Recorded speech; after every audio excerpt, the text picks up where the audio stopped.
Rule number 4 in the 7 non-negotiable rules of public speaking is to over-deliver without overwhelming. That's right. You want to over-deliver anything that you've promised in the title, in the beginning of your speech. You want to over-deliver it, over-deliver that value. But you don't want to overwhelm them.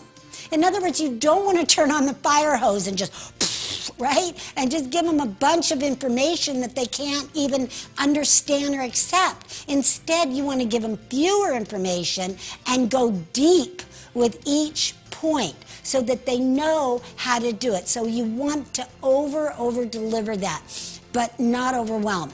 Now, I remember I was at a presentation one time, and the title gave it away because the title of this individual's talk was 101 Ways to Market Your Mediation Business. And I walked in and I thought, oh my goodness, we are in trouble now. And yes, we were. He got to speak for an hour, but it was like turning on the hose, turning on the faucet. I looked around the room and people were just like deer in the headlights. They weren't taking notes. They were just like frozen in time. So don't do that to your audience. Less is more. Make sure that you give the right amount of content for the right amount of time, and always over-deliver without overwhelming.